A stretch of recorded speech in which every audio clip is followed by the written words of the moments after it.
बिस्मिल्लाहिर्रहमानिर्रहीम, अस्सलाम वालेकुम। आज पाकिस्तान के लिए बहुत ही ज़्यादा मुश्किल दिन है क्योंकि इंटरनेशनल रेटिंग एजेंसी मूडीज उन्होंने जो पाकिस्तान की सियासी और माशी सूरत हाल पर रिपोर्ट जारी की है वो बड़ी दिल दहला देने वाली है।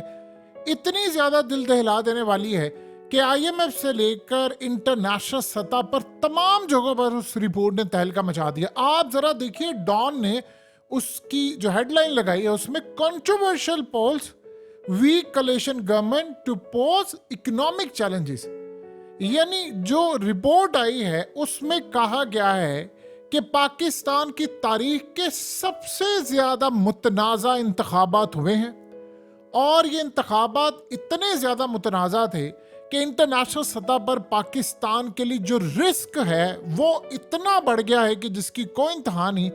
और रेटिंग उन्होंने जो दी है वो प्रीवियस थी, जो आपको पता उन्होंने कट डाउन कर दी थी पिछले साल, और कहा है कि शदीद रिस्क बढ़ गया है। और जो अजीब बात उन्होंने सबसे ज्यादा कही है, उन्होंने कहा है कि इलेक्शन इतने ज्यादा मुतनाज़ा थे, इतने ज्यादा मुतनाज़ा थे कि इसको कोई वैलिडेट ही नहीं कर रहा, यानी कोई इसको तस्लीम नहीं कर रहा। और जो अब इस्लाहात करनी है जो बड़ी मुश्किल है, उसके लिए जो नई मखलूक गवर्नमेंट है उसके पास तो मैंडेट ही नहीं है मजबूत कि वो ये काम कर सके।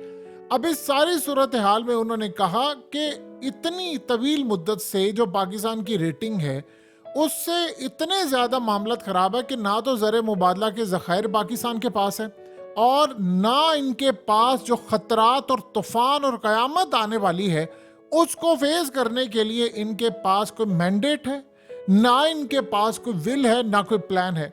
और इस सारी सूरत हाल में उन्होंने कहा कि जो ये गवर्नमेंट आ रही है ये इतनी वीक है और इतनी मुतनाज़ा है कि नया कर्ज प्रोग्राम और दीगर ममालिक और इदारों से कर्ज लेना अब बहुत ज़्यादा मुश्किल होगा और ये आसान नहीं होगा।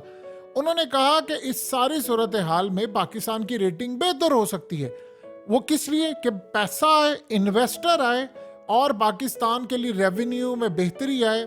डिफ़ॉल्ट की सूरत में उन्होंने कहा कि अगर पाकिस्तान डिफ़ॉल्ट कर गया तो फिर याद रहेगा कि रेटिंग पाकिस्तान की डाउन हो जाएगी। इसके अलावा उन्होंने जो बताया है कि जी पाकिस्तान की सूरत हाल ये है कि मुतनाज़ा इलेक्शन की वजह से इंटरनेशनल सतह पर पाकिस्तान की जो साख मुतासिर हुई है कि इस दफ़ा लग नहीं रहा कि पाकिस्तान को कर्जा मिलेगा और इतनी ज़्यादा मुश्किल सूरत हाल उन्होंने, यानी असल में उन्होंने क्या बात की, उन्होंने कहा देखें जो उन्होंने इनडायरेक्टली बात की, देखिए एक बात ज़हन में रखिएगा, मूडीज की जो रेटिंग है वो चाइना के बारे में अगर थोड़ी बहुत हालिया जब आई थी तो उसने चाइना की स्टॉक मार्केट जो है उस पर इतना गहरा असर डाला था और चाइना उसके बाद रिकवरी के फेज में गया और उन्होंने अपने आप को मेंटेन किया। ये कोई आम रेटिंग एजेंसी नहीं है, ये पूरी दुनिया की माशी सूरत हाल देखती है और इसके मुताबिक आईएमएफ और सऊदी अरब और चाइना और दुनिया के ममालिक आपको कर्जे देते हैं।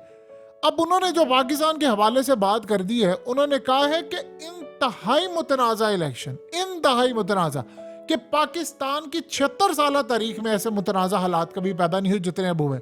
अब बताइए कि उन्होंने जो बात की है वो क्या की। उन्होंने कहा कि जो असल में इनडायरेक्टली वो ये बात कह रहे थे कि लोग अगर लेट से किसी को वोट करते हैं और वो गवर्नमेंट आ जाती है, इक्तदार में वो आ जाते हैं, मिसाल के तौर पर अवाम ने जिसको वोट दिया वही इक्तदार में आ गए। अब वो जब गवर्नमेंट आती है तो वो आकर कोई मुश्किल फैसले भी करते हैं तो लोग कहते हैं कि ठीक है यार, मुल्क के हालात ख़राब है, हम उनका साथ देंगे, 2 साल देंगे, 3 साल देंगे, चले 2-4 साल मुश्किल काट लेंगे, कोई मसला नहीं, हम इनको लेकर आए हैं ना, हम इनका साथ देंगे, हम इनको इलेक्ट किया हुआ है, ये हमारे लिए बेहतरी करेंगे।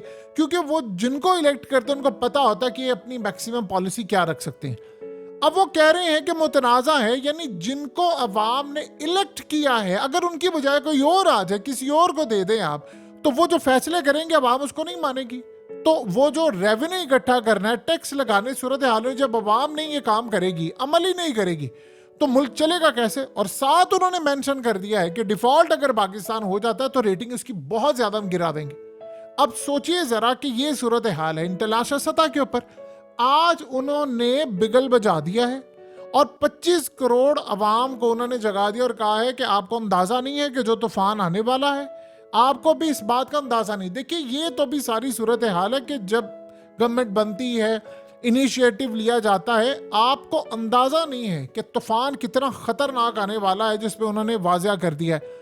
अभी तो आपने जाना है चाइना के पास, अभी तो आईएमएफ के पास अप्रैल के अंदर वो कॉन्ट्रैक्ट खत्म हो रहा है। और सोचे जरा, उन्होंने कहा है जो इस्लाहात लाने, वो इस्लाहात क्या है? वो इतनी कड़ी शराइत है, इतनी कड़ी शराइत है कि समझ लें इंसान जहर पी ले। ये वो वाली शराइत है कि आपको अवाम को बताना पड़ेगा कि आप जहर पी लें और ये तैयार हैं। तो बताइए अवाम क्या पिएगी? यही तो वो कह रहे हैं। अब इंटरनेशनल सतह पर आप देखिए जो सूरत हाल है, पाकिस्तानी कौम इतनी बदकिस्मत कौम है। आप सोचे इंडिया के अंदर लोग एक अच्छा खासा जो अपनी कमाई का हिस्सा है वो बॉलीवुड की फिल्में देखने में गुजारते हैं। उन्होंने बड़ी बड़ी कंपनीज की ली हुई है सब्सक्रिप्शन, क्रिकेट मैच देखते हैं। पाकिस्तानियों के पास क्या है? 90% पाकिस्तानियों ने बाहर खाना खाना छोड़ दिया है। हालात ही उनके नहीं है।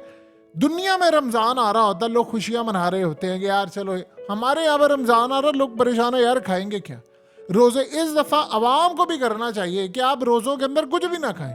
जैसे तरीकाकार है, आराम सुकून से रोजे रखें और यानी इफ्तारी के वक्त नॉर्मल रोटी खाएं ताकि अपने आप की सेहत भी बेहतर है, चीजें भी बेहतर है। अब हालात देखिए किस जानिब जा रहे हैं। हालात असल में इस जानिब जा रहे हैं कि एक तरफ एक लेटर लिख दिया गया है जेल से। अब सोचिए जरा आईएमएफ पर कितना ज्यादा बोझ पड़ने वाला है और अब पाकिस्तान के हवाले से क्या फैसला करेंगे। आपको क्या लगता है कि इंडिया यहां पर छोड़ेगा? इंडिया की सबसे बड़ी ख्वाहिश क्या होगी? सबसे बड़ी ख्वाहिश क्या होगी? पाकिस्तान डिफॉल्ट कर जाए। देखिए जिस मुल्क में, याद रखिएगा, अगर न्यूक्लियर पावर डिफॉल्ट करती है तो दुश्मन फिर क्या करता है? यहां कहा नहीं जा सकता, लेकिन आपको पता है वो तो इंतजार में बैठे हुए हैं ना। इंडिया क्या चाहेगा? इंडिया ये चाहेगा कि मुझे पाकिस्तान पर हमला करने की बजाय ये खुद ही कोलैप्स कर जाए। ये बात तो चाहेगा ना। अब वो करेंगे क्या?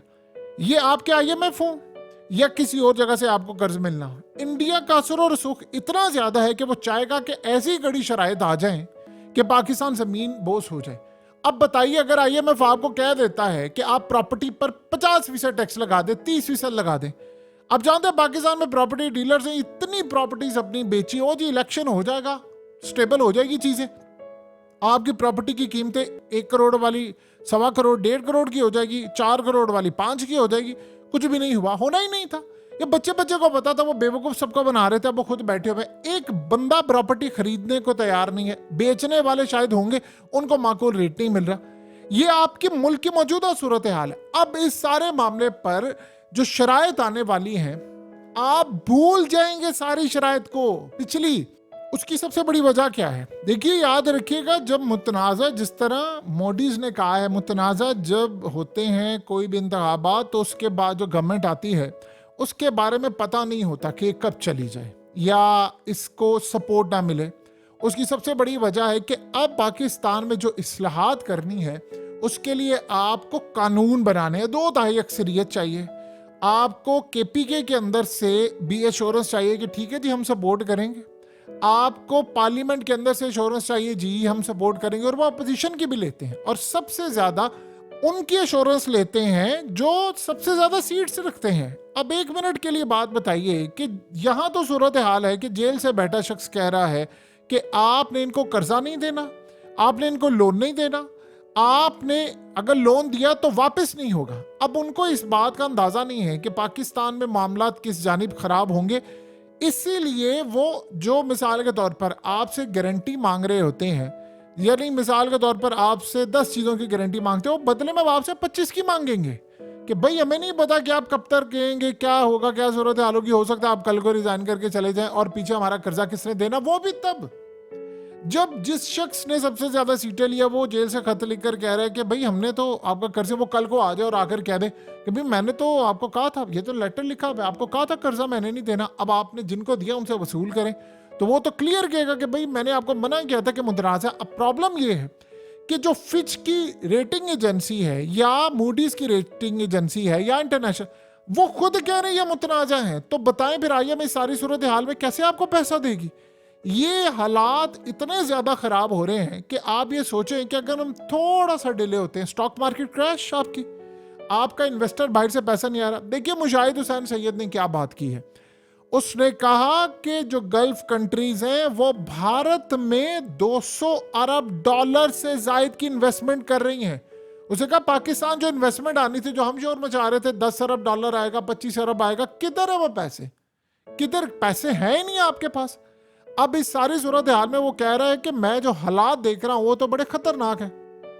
वो कहता है कि देखिए पाकिस्तान का जो बाहर का बंदा है, यानी आम पाकिस्तानी जो ओवरसीज है, जिसके पास पैसे हैं, वो किसी और मुल्क में इन्वेस्टमेंट कर रहे हैं। लेट्स से पाकिस्तानी जो है वो जो बरतानिया में रहते हैं, जो चाहे रहते हैं सऊदी अरब में रहते हैं, चाहे वो अमेरिका में रहते हैं, किसी और, अब किसी के पास पैसा है तो वो क्या करेगा? वो उन ममालिक में कर लेगा, गल्फ कंट्रीज में कर लेगा, इंडिया में कर लेगा, बांग्लादेश में।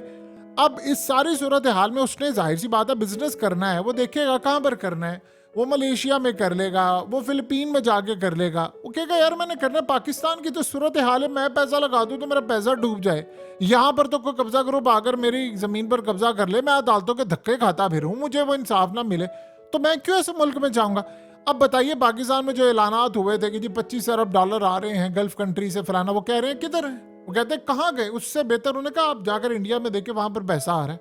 तो ये सारी सूरत हाल बिल्कुल वाजह है। देखिए हमें नजर नहीं आ पा रहा, अगर हालात ऊपर नीचे जरा होते हैं, बताएं आपके मूडीज ने क्यों ये बात की है कि पाकिस्तान अगर डिफॉल्ट कर जाता है तो इस सारे मामले पर हम पाकिस्तान की सिचुएशन को सामने रखते हुए इनकी रेटिंग गिरा देंगे। यानी आप ये सोचे, इसका मतलब है उनके दिमाग में चीज बैठी हुई है कि पाकिस्तान डिफॉल्ट कर जाता है। अब एक छोटी सी बात समझे, जो मुल्क डिफॉल्ट करने के करीब होते हैं उनको कोई कर्जा देता है? यानी चाइना को कर्जा देता है या सऊदी अरब देता है या IMF, वो पहले आपसे श्योरिटी लेते हैं कि आपके मामलात क्या है। फिर जाहिर सी बात है जब आप कर्जा अदा करने के काबिल नहीं होते तो वो चीज़ें आपसे लेते हैं कि भाई आप इस काबिल नहीं रहे, आप फलानी चीज़ें हैंड ओवर करें, आप ये चीज़ बेचें, वो फलाना करें। अब सोचे ज़रा भारत के लिए आइडियल सिचुएशन के आइडियल, मोदी के होने वाले इलेक्शंस, वो पूरी कोशिश करेगा कि इतनी टफ कंडीशंस पाकिस्तान पर लगा दे, इतनी कि पाकिस्तान उसको मंजूरी ना कर पाए और पाकिस्तान डिफॉल्ट की तरफ जाए। जब पाकिस्तान डिफॉल्ट की तरफ जाएगा तो वो धड़ाम से नीचे गिरेगा और वो अपने बंदों के थ्रू इन्फ्लुएंस डालेगा कि नहीं इनसे भी गारंटी लो, इनसे ये भी गारंटी लो, और जब पाकिस्तान नहीं दे पाएगा तो वो तो चाहेगा कि पाकिस्तान इस सारे खेल में आउट हो जाए। अब बताइए कि आपके जो दुश्मन हैं या आपके जो है उनको क्या चाहिए? वो 75-76 साल से निगाह लगाकर बैठे हुए थे कि इस वक्त का वो इंतजार कर रहे थे जहां पर ये वक्त आ चुका है। अब सिचुएशन हमारे लिए इतनी ज्यादा खराब हो गई है और इतनी मुश्किल सिचुएशन में हम आ गए हैं कि आसान सा इसका हल वही था जो आज से तकरीबन 2, 2.5, 3 साल पहले प्रपोज किया गया था कि हम रूस से सस्ता तेल लेंगे। एक तो उससे फायदा ये होगा कि हमें तकरीबन पाकिस्तान में, आप ये समझे, अब तो सूरत हाल में अगर हम देखें तो हमको 12-15 अरब डॉलर की बचत हो जाएगी। आप सोचें कि एक तो ये हमारे बच जाते और फिर हम IMF को अलविदा कहते। किस तरह? प्लान ये हुआ था कि ओवरसीज पाकिस्तानी जो बैठे हुए हैं उनको कहा जाएगा कि भाई आपको गारंटी दी जाएगी, आपने इन्वेस्टमेंट करनी, पैसा भेजना, एक अकाउंट होगा, तो हमने IMF से नहीं पैसे लेने, हम साथ साथ बिजनेस यहाँ पर डेवलप करेंगे, हमारे जो पैसे तेल में जा रहे हैं वो हमें 40-50% सस्ता मिलेगा। हमने इवन के चाइना से भी बात कर रही थी कि हमें वो गैस भी दें। रूस ने हमें ये कहा था कि आपको हम इन्वेस्टमेंट नहीं देंगे लेकिन हम आपको गैस देंगे, हम आपको तेल देंगे, हम आपको बहुत सारी चीजें देंगे। अब सोचिए जरा कि अगर ये सारी सूरत हाल मिल रही होती है और अगर लेट से हमारा एक और भी फायदा हो जाए। देखिए अभी हमने हालिया ईरान के साथ शुरू करने वाले, जाहिर सी बात है अमेरिका ने छोड़ना तो नहीं है, लेकिन जब हमने प्लान कर ही लिया कि भाई हमने अब अमेरिका के आसरे पर नहीं रहना, भारत भी तो कर ही रहा है ना। भारत ने S-400 नहीं लिया, तेल नहीं लिया या बहुत सारी चीजों में वो खड़ा नहीं हो गया, तो उसको कोई परवाह नहीं है, तो हम भी खड़े हो जाते कि भाई ठीक है हम ईरान से लेंगे। तो फिर IMF हमें डिक्टेट ना कर पाता। गैस अगर सस्ती होती तो उससे फायदा ये होता कि हमारी जो इंडस्ट्री है, जो बाहर ओवरसीज पाकिस्तानी है, उसको पता चलता कि यार अच्छा गैस सस्ती है या काम हो रहा है, जॉब्स क्रिएट होंगी, फैक्ट्रीज चलेगी ना, और आप उसी को इंटरनेशनल मार्केट में माल जाकर सस्ता बेचते तो और इन्वेस्टर कहता है यार नहीं ठीक है अब तो पाकिस्तान के मामला ठीक है, हम पाकिस्तान में पैसा इन्वेस्ट करते हैं। ये एक प्लान था और ये कोई रॉकेट साइंस नहीं है इसमें, ये एक सिंपल सा है कि आपने करना, आपने सिर्फ अमेरिका की गुलामी से, उसके चुंगल से बाहर आना है। तो ये सूरत हाल तो बड़ी आइडियल थी। अब यही एक वाहिद तरीका था कि जिससे पाकिस्तान इकोनॉमिक स्टेबिलिटी की तरफ आता, जो पाकिस्तान में इस्तेहकाम आता, अमन की सूरत हाल होती। आज देख ले क्या है, आप किसी भी सड़क पर चलते हुए बंदे को उठाकर पूछे उससे कि यार पाकिस्तान का मुस्तकबिल क्या, वो मायूस है। आप बताइए कि 2023 में तकरीबन पाकिस्तान से 90 लाख लोग बाहर गए हैं।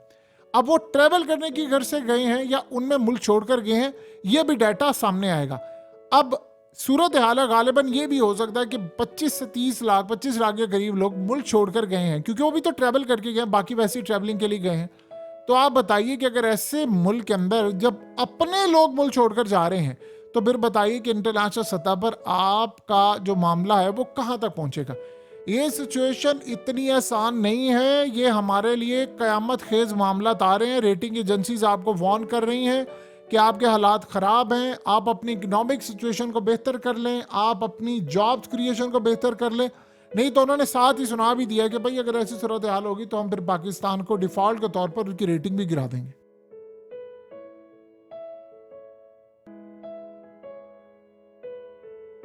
हकीकत टीवी को सब्सक्राइब करना मत भूलें, वीडियो को लाइक करें, शेयर करें और कमेंट सेक्शन में अपनी राय का इजहार ज़रूर करें।